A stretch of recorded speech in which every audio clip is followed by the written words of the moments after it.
Hi, I'm Ellen from the Chili Dog. All aboard and welcome to week one of the Funicular Cowl Knit Along with my friends from Makers Mercantile. This week, as we begin our journey, I'll demonstrate how to do the cable cast on, joining our contrasting yarn, working the I-cord edging along each side, as well as the lifted increase used to shape the neckline.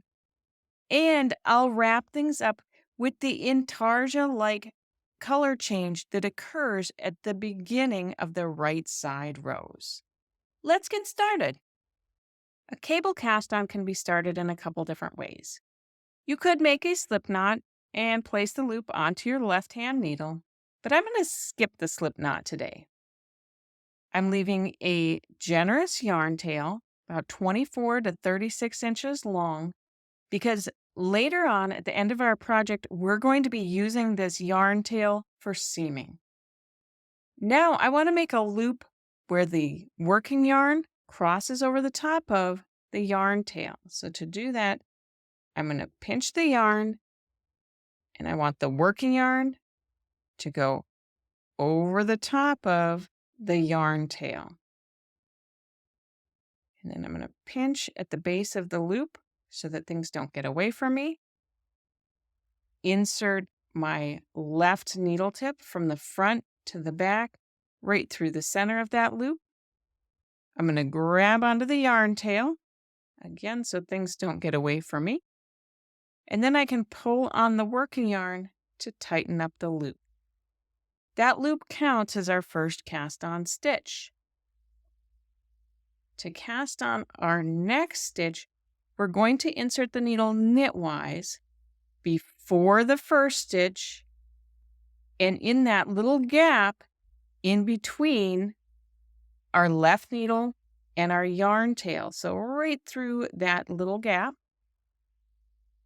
knitwise from front to back, wrap the yarn as if to knit, pull the stitch forward, and then slip the new stitch from the right needle over to the left without twisting it. For the rest of our stitches, we'll insert our right needle knitwise between the first two stitches, wrap our yarn as if to knit, pull the stitch forward, and then slip it from right to left without twisting.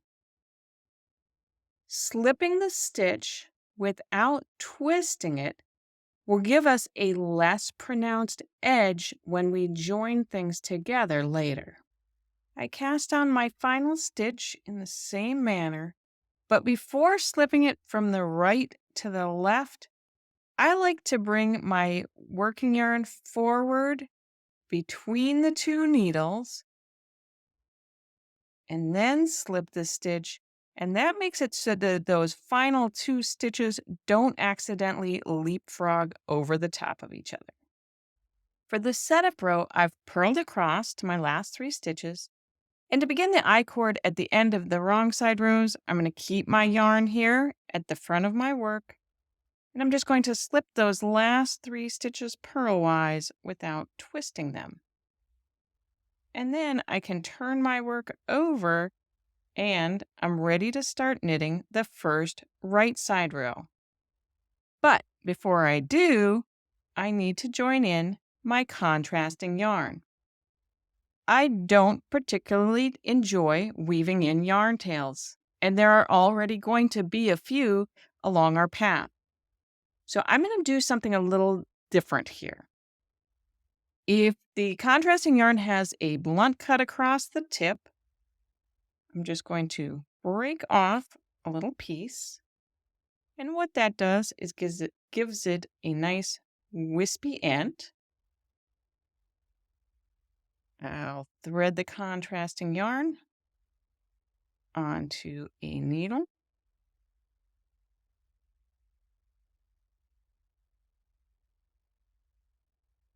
And pull the needle close to the end, but not so much that it falls off. And then about a needle length away from the end of the yarn, I'm just going to start making tiny little stitches down the center of the yarn. So my needle tip will go down and then back up, down and back up.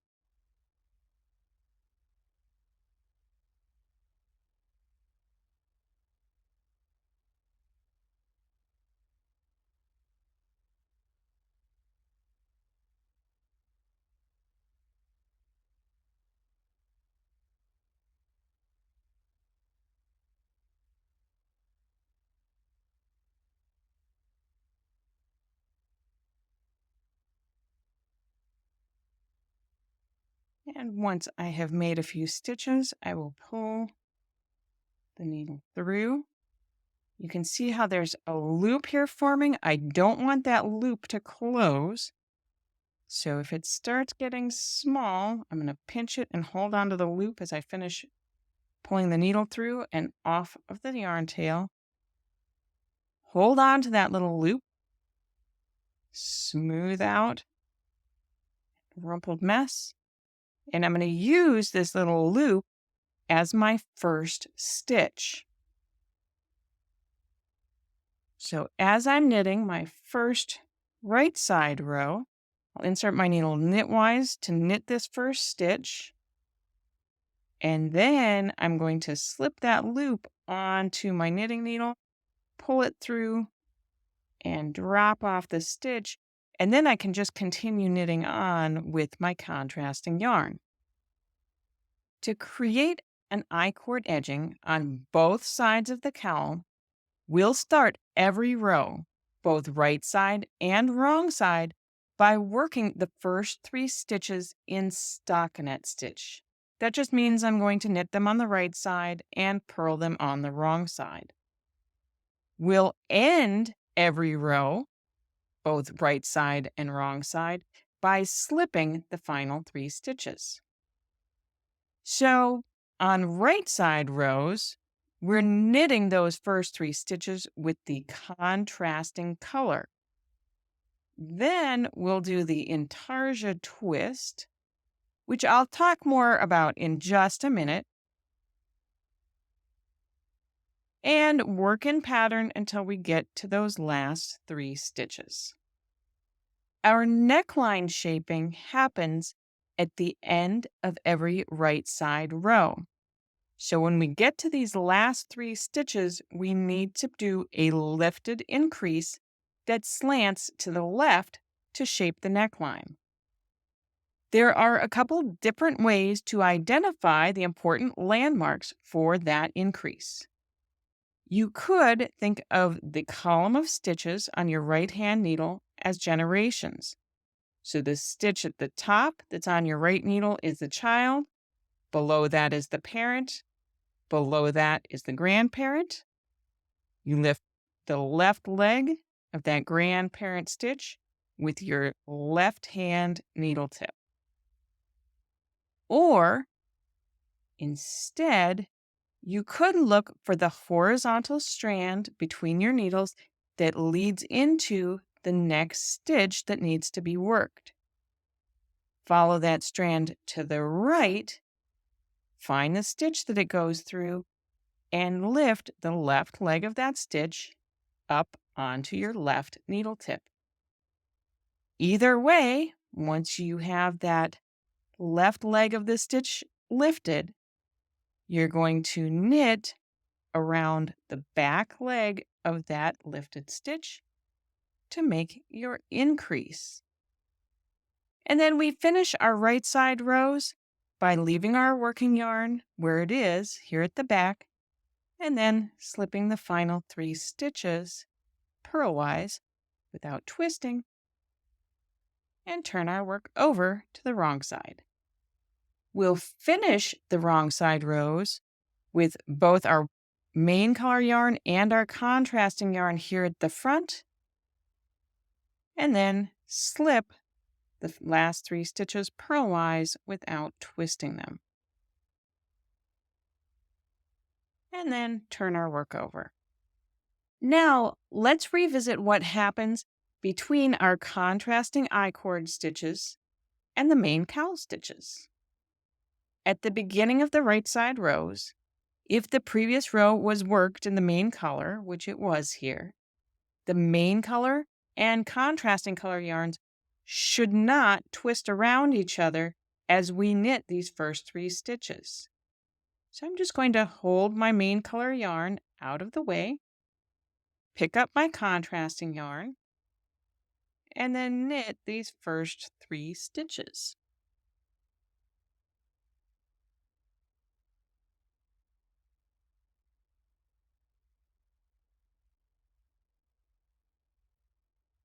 Now we need to switch from the contrasting color back to the main color. And as we do that, we're going to twist the yarns. So the contrasting yarn is going to go up and over the top of the main color yarn.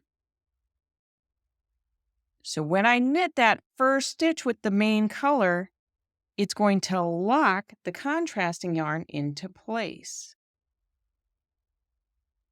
So I'll knit that first stitch, and you can see here the contrasting yarn is locked in.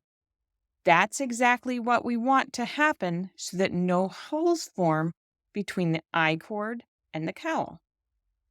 When I get back to the color change at the end of my wrong side rows, I just want to make sure that both yarns are at the front of my work.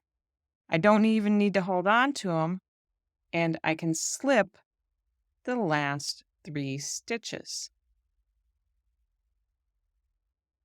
and turn my work over to begin the next row.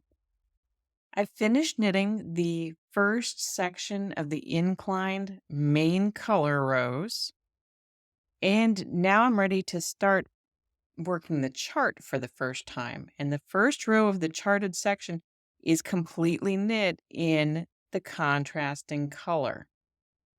So just like before, as I start my right side row, I'm making sure that the contrasting yarn and the main yarn aren't twisted around each other. I'll knit my first 3 stitches.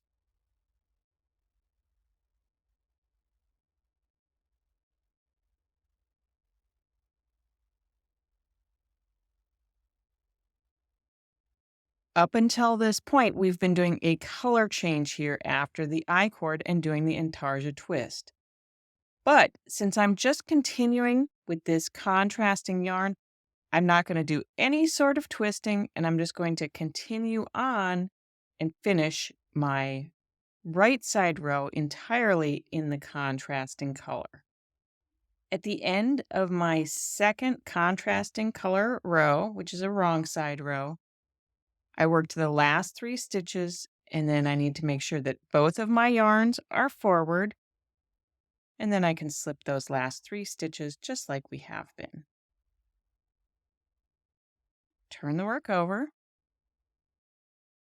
And here's where things are going to be just a little bit different than we've done so far. Up until now, when we start a right side row, there hasn't been any sort of intarsia twist. However, if you've just worked in a contrasting color, this is where you're going to need to add a twist at the beginning of the row. Right now, my contrasting yarn is up above my main color. I want to bring it underneath that main color. I'm going to hold the main color out of the way to the side and then knit those first 3 stitches with the contrasting yarn.